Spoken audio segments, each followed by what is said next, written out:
Hey guys, welcome back to a brand new Ninjago video here on the channel. My name is TannerFishies. In today's video, we are going to be discussing how the Ninjago series absolutely nailed the next generation trope. I am, of course, talking about the launch of Ninjago Dragons Rising, which a lot of Ninjago fans have been reacting very positively towards. Now, following Ninjago Crystallized, it was obvious that Ninjago had reached somewhat of a conclusion, with Ninjago Crystallized essentially ending the Masters of Spinjitzu saga, which had been going on for 11 years prior. Now, even though Ninjago reached a solid conclusion, a solid ending to its story, LEGO loves money, and Ninjago was brought back for another year. Ninjago had to continue. But where would the story go? Logically, a lot of Ninjago fans expected a next generation storyline featuring new ninja, and essentially that's what Dragons Rising had become. No matter what you call Ninjago Dragons Rising, whether it be a soft reboot, a fresh start, etc., at the end of the day, this is an example of the next generation story trope,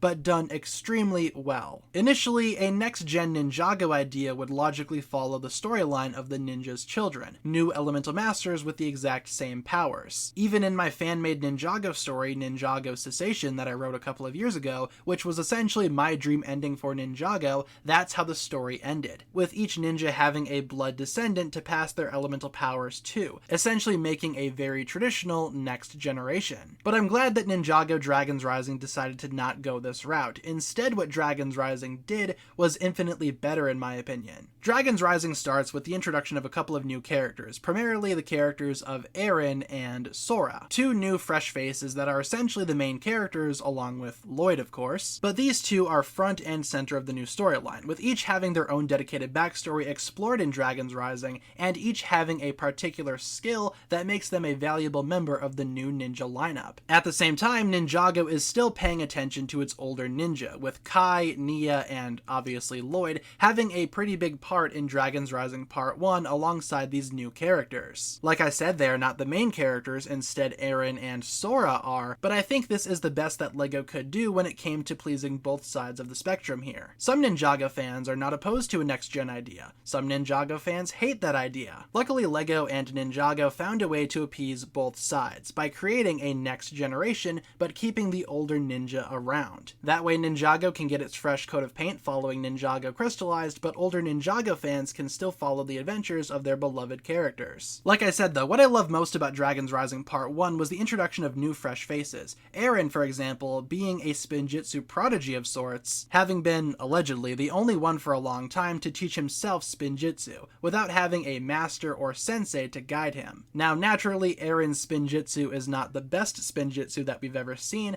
but that's okay because he's just starting out. And as a ninja fanboy, it's really cool to have Ninjago fans see somebody that they can relate to, because essentially Eren is a Ninjago fan existing in the world of Ninjago. Meanwhile, Sora is a new elemental master, being the master of tech. And say what you will about that power, but Sora is a great member of the ninja team, and Sora is a fantastic character all in all, with a very tragic backstory as well. The audience is able to feel sympathy for Sora, thus a lot of us can connect to her as well. And then you have some other characters like Wildfire, who is more or less a new elemental master as well, her having the power of heat specifically. We have yet to see her character grow and develop. Hopefully Ninjago Dragons Rising Part 2 provides a lot more of that growth for Wildfire's character, but still, she is a part of this new generation, but she still has her own unique power set. Therefore, she's a fresh face, but she's also a new ninja, or at least she probably will be one day. On the other hand, with a character like Euphrasia, she more or less fits the traditional trope of a next generation story, with her having a traditional and familiar elemental power. That of course being the power of wind, previously held by Moro, the main antagonist of Ninjago Season 5. Even with these new characters, that balance is present. You have new exciting characters with new power sets, a Ninjago fanboy, and of course a traditional elemental master, with a power that we recognize. With these four characters, every Ninjago fan can find somebody to attach to, and each of these characters, at least one of them, should appeal to every Ninjago fan out there. That's what I think is so smart about Ninjago Dragons Rising. They are able to tackle a next next-gen concept, but make it better and infinitely superior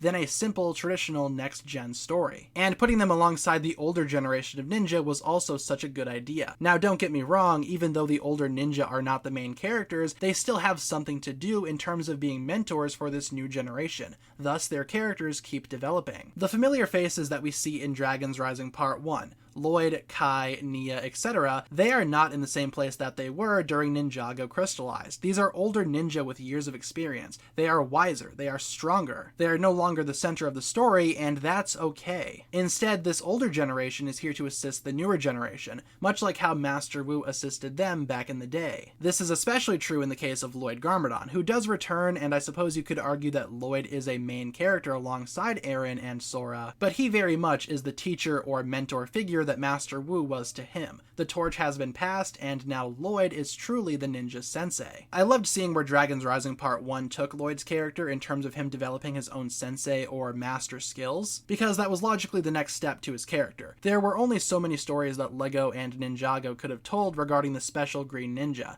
Now it's time for him to pass the torch to a new generation. The same thing goes for characters like Kai and Nia, who do return and they do offer a lot of their same personality traits, but at the same time you can tell that they are older and a little bit wiser. Kai very much took Wildfire under his wing during the ending of Ninjago Dragon's Rising Part 1, and I have a feeling that Nia might do the same thing with Euphrasia from the Cloud Kingdom. Both of these characters are following in line with Lloyd in terms of becoming masters themselves, and ultimately I feel like that's where the storyline is headed. We do have a couple of official pieces of information that detail the future of Ninjago Dragon's Rising, that of course involving future Spinjitzu dojos that compete between each other, and I think having that be the main focal point of the older generation, that would just be perfection. I would love to see each of the core 6 ninja have their own little group of new elemental masters that they try to manage and teach, and if each ninja has their own monastery or dojo, we could see up to 6 separate ninja teams all cooperating together during the events of Ninjago Dragon's Rising. And with Dragon's Rising being a storyline that is confirmed to be lasting years upon years, at the end of the saga it would be awesome to see each of the core ninja embrace their new sensei title. And I think that was always a given, even if Ninjago embraced the traditional example of a next-gen story and basically had the ninja training up their children, they would still have obtained that same goal. But with the newer generation of characters being a mix of folks that either don't have powers, or they have new powers, or even some with traditional powers, it is still not what we expected, but it's also a million times better in my opinion. I feel like somehow Ninjago Dragon's Rising knew what would make me personally happy as a longtime Ninjago fan. I find myself both excited and intrigued as to what the future of Dragon's Rising will hold. Overall, I really enjoy Ninjago's twist on the traditional next-gen concept, and I just wanted to make a video discussing how well Dragon's Rising has been presenting itself, but of course, those were just my thoughts, my own opinions. Feel free to leave all of yours down below in the comments section. What do you think about Ninjago Dragon's Rising so far? Do you like the idea of a next-gen storyline? And how do you feel like Ninjago Dragon's Rising has been handling it? Hope you guys enjoyed today's video. I had a lot of fun making this one. Hope you guys enjoyed watching it. If you guys did enjoy this one, feel free to like and subscribe, do all that fun stuff, and I will talk to you guys again very, very soon.